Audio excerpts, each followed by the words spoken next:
Aw, yeah!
Hey guys, this is Andrew with rockclass101.com, and in this week's ukulele lesson, I'm going to be teaching you the funk classic Cissy Strut.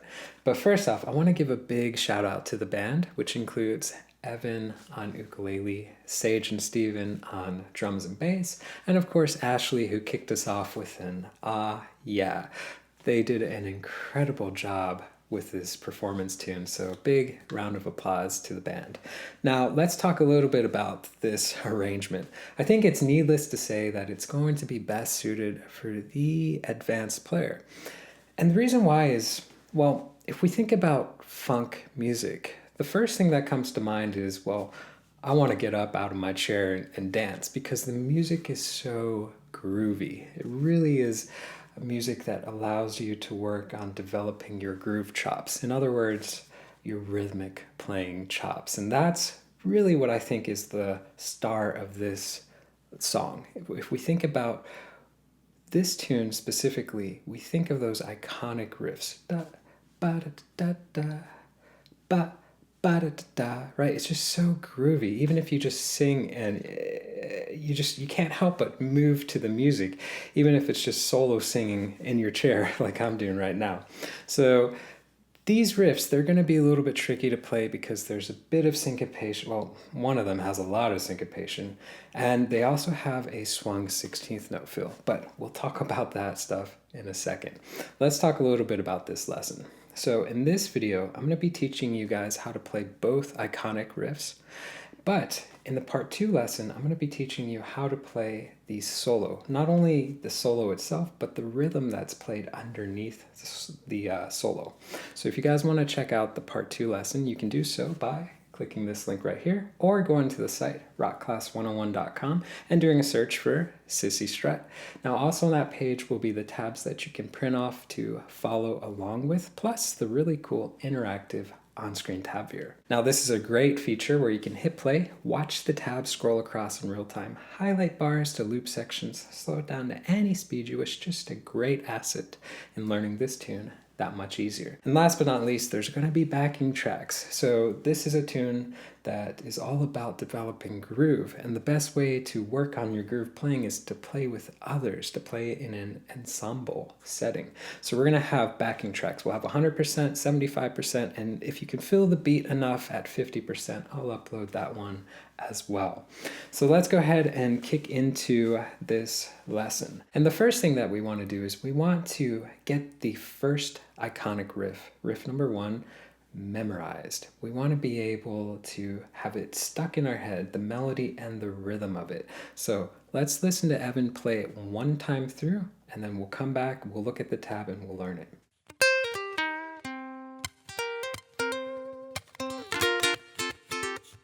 All right, so let's go ahead and put up the first riff, and you can see that's only 2 bars.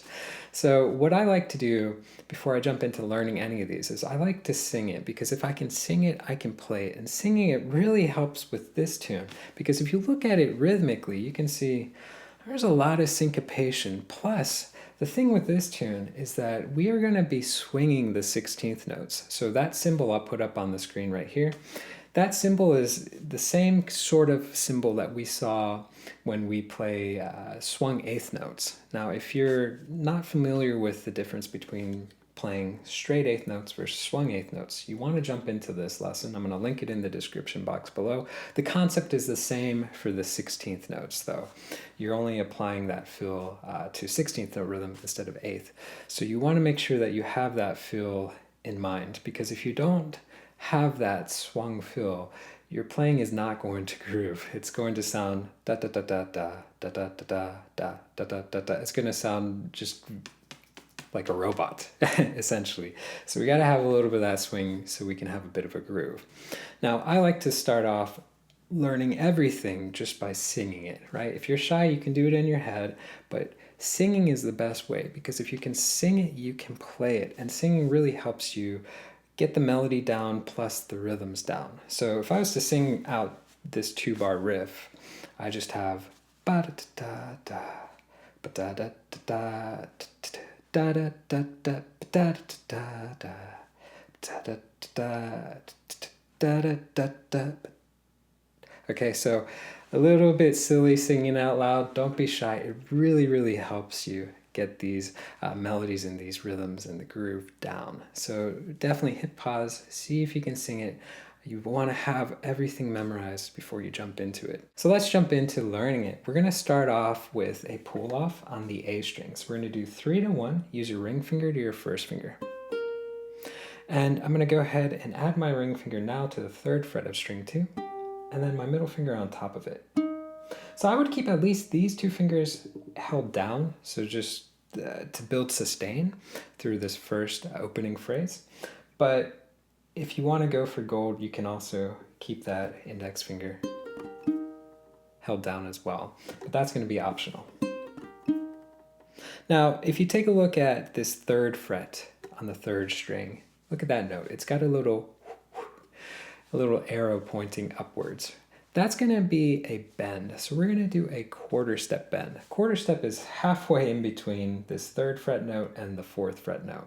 So what we're going to do is we're just going to add a little bit of color to this note just by tugging it down ever so slightly. So we just want to push down, keep pressure held down.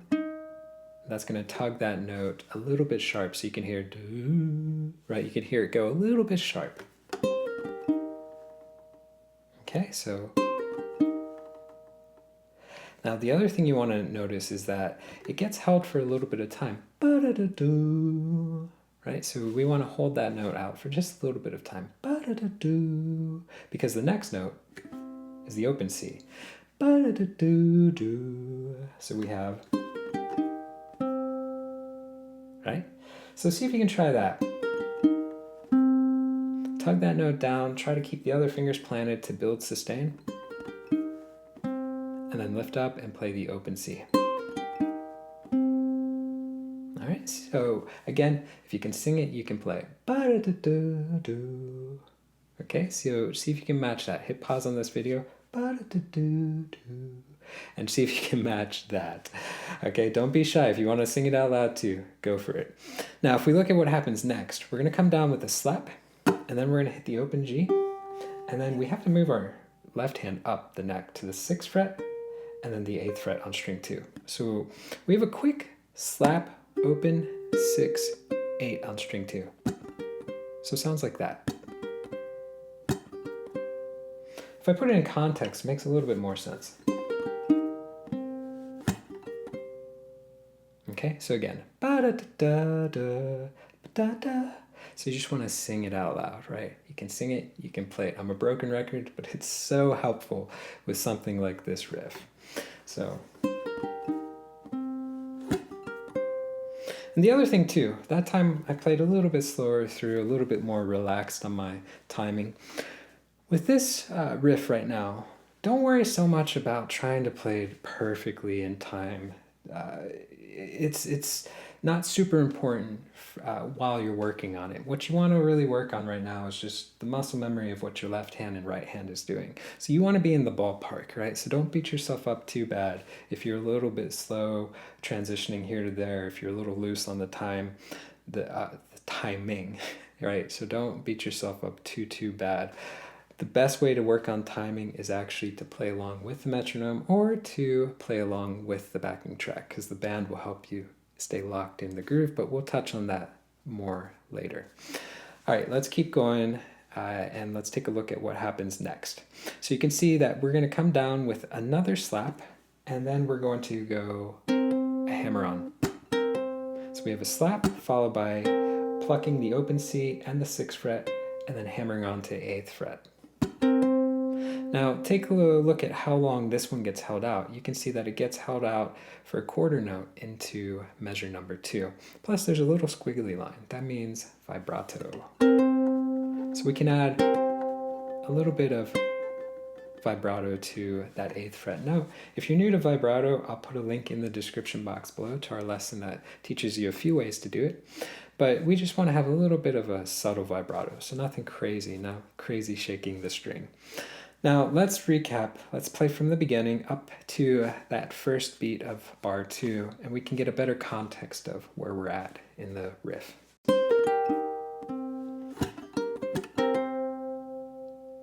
Okay, so at this point, we're going to come down with another slap. We're going to pluck where we left off, which is the open C and the 8th fret of string 2, and then hit the open G above it. And it's just quick. Okay, so we have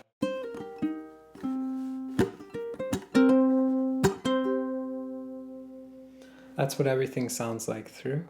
So again, ba-da-da-da-da, ba-da-da-da-da, ba-da-da. Right, you can sing it, you can play it. All right, so let's look at what happens next. So we're going to go to a B flat 6 chord. So to do this, we're going to take our index, we're going to lay it flat on the 1st and 2nd string of the 1st fret, add our middle finger to the 2nd fret of string 3, and the G string above can be open. So we're going to do a quick down and up strum, follow it up with a slap, and switch to an F chord. And we can pluck the F. Now we're going to pluck the F one more time after that, but there's going to be a short little rest in between. So you can hear ba-da-da-da. That's the rhythm that you want to match. Da-da-da-da. So hit pause, see if you can match that. Ba-da-da-da. And if you look at the very last note, you can see that we're going to add just a little pickup note, an open G, to kind of give us a little extra color before we restart the riff, because you can see this riff is going to go 4 times in a row. So you have ba-da-da-da-da-da, you have a little pickup, ba-da-da-da-da. That's all it is. Right? So what I would do for this ending is I would just practice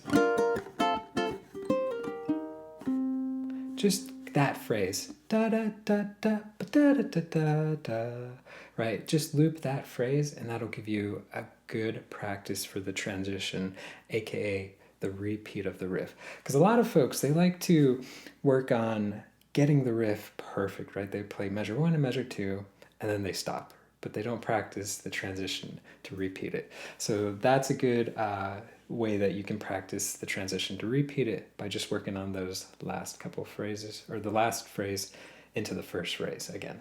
So I'm going to play through it one time through so we can hear the riff in its entirety.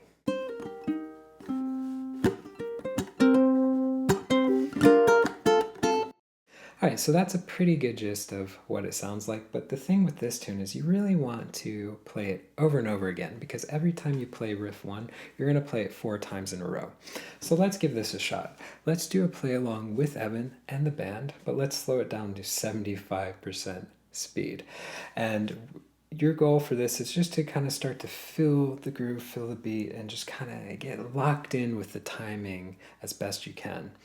And we're going to start with a count-in bar, a couple count-in bars. So you'll hear 1, 2, 3, 4, 1, 2, 3, 4. You hear that, and then you'll jump in and play it 4 times in a row with the band. Let's give it a shot.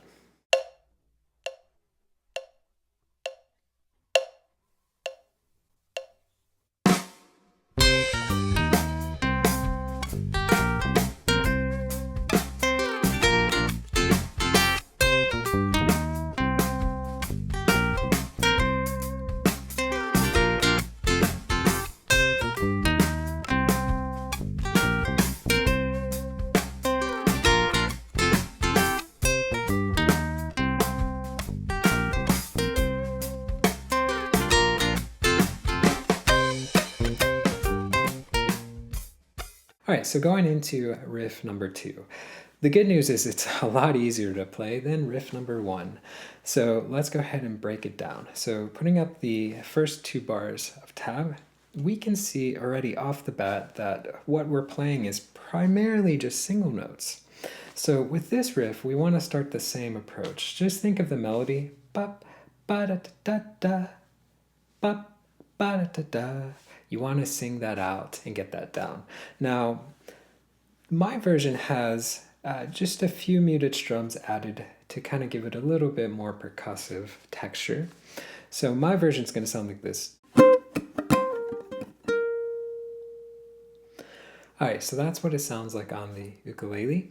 Now, the way you approach your right hand for this, what I like to do is do kind of a strum, but when I'm strumming, I'm only hitting 1 string, so I'm actually using my left hand to touch string 3 and string 1 to mute those strings, and I can even touch string 4 too in case I strum all 4 strings. And you can hear that by muting the 3 strings, 4, 3, and 1, and pushing down on that 8th fret of string 2, that's the only note that's ringing out. Now, I like to do this kind of strum attack for it, just because I think it sounds cool. I think it fits that funk groove. If you want, you can just pluck it, just play a regular note, then you don't have to worry about all this muting.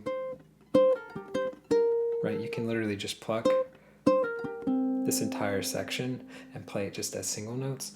But this kind of muted attack is really cool, and it leaves your left hand in position already to lift up and follow it up with 2 muted strums. So let's break that down again because it's a lot.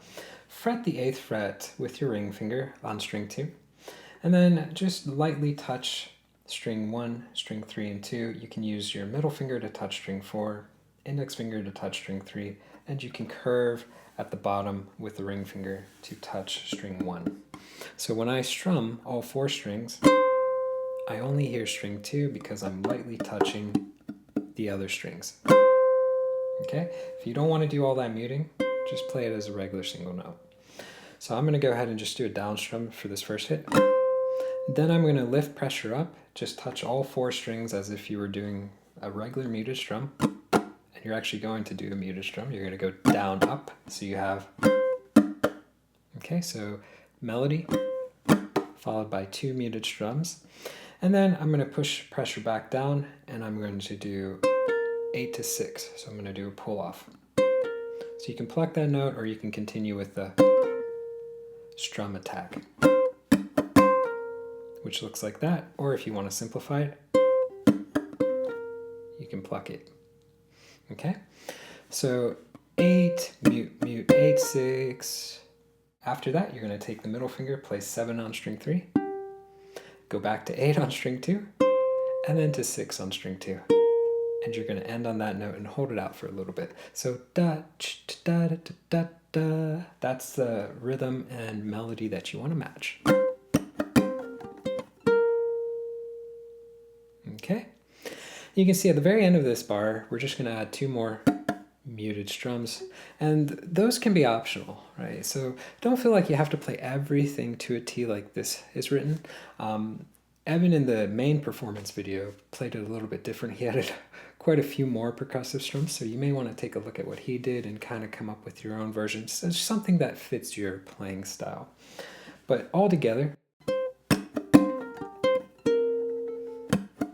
if we take a look at the next measure, we're going to start the same. So we're going to go 8, mute, mute, then 8 to 6, back to 7, but this time add the open C after it. And that's going to end that melody line. Okay, and you can see too at the end, we can add a couple more muted strums. So all together,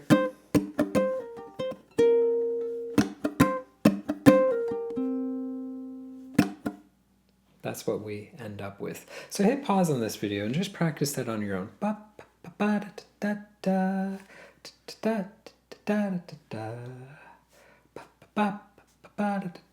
Right, and just loop it a few times so you just get comfortable.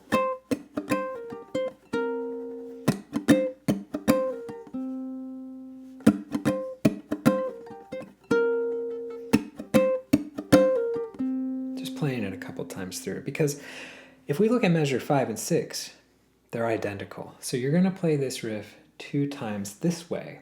And then if we look at measure 7 and 8, Evan throws in a variation. So it's the same riff, but now we're going to play it as double stops, which is fancy terminology that means 2 notes at once. So it sounds pretty cool, right? So let's break down what's happening here. So we're going to take our middle and index finger, we're going to play the 8th fret of string 2 and the 7th fret of string 1. So go ahead and pluck that note, those 2 notes. Come down with a down and up strum. Okay, so muted down and up strum, just like that. Then we can pluck that again and slide it down a whole step. So 8-7 goes to 6-5. Hit the open G, and then move back up to 8-7 and back down to 6-5. So same melody, same rhythm, but a little bit harder because you're doing double stops. There we go. And you can see at the end I'm adding just a couple more muted strums. Okay. If we look at measure 8, we're going to start exactly the same, but end differently, right? So we start with the 8-7, 2 muted strums, pluck and down a whole step, then 4-3. Now make sure when you're plucking 4 and 3 open that you don't over hit the 3rd string, because that 3rd string likes to really ring out loud. So make sure you don't pluck too strong. If I put it together, I have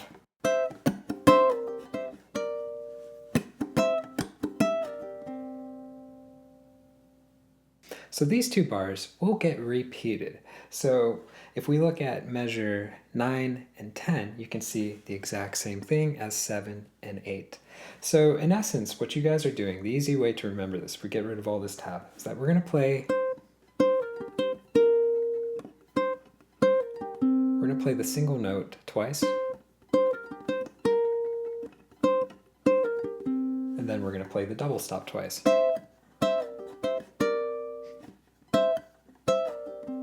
One more time.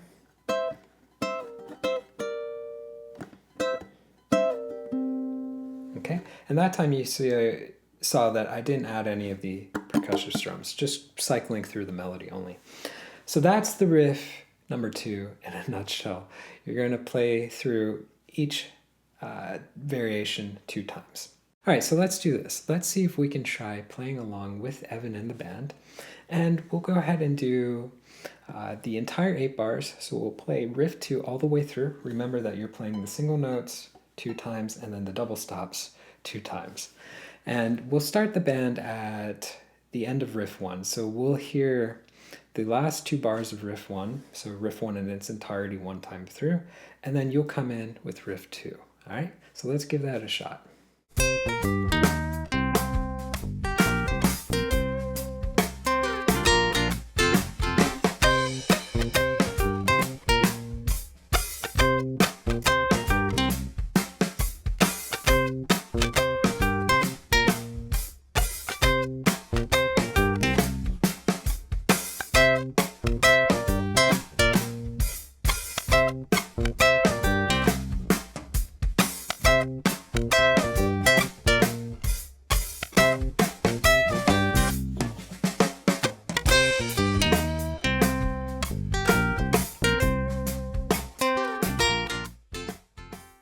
All right, guys, so I think most of us would agree that riff number 2 is definitely a lot easier to play than riff number 1. So I think the bulk of your practice is going to be working on that first riff.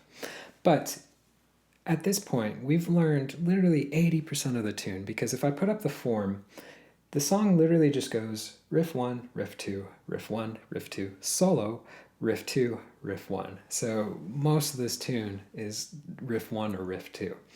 So you know how to play like 80% of the tune. So in the part 2 lesson, we're going to be learning the solo. So we're going to learn what the rhythm player does underneath the solo, so the chord work, and then we're also going to learn the solo itself. So if you want to jump into that lesson, you can do so by clicking this link or going to the site rockclass101.com, doing a search for Cissy Strut.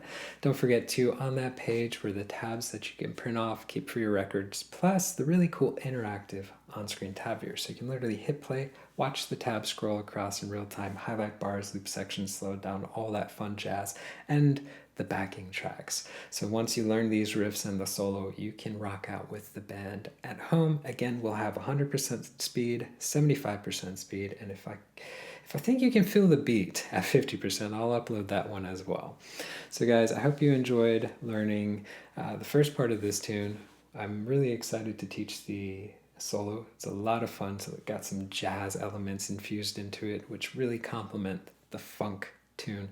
So we'll be jumping into that in the part 2 lesson, which I hope you join me for. So guys, until then, take care, and I'll catch you in the next lesson. See ya.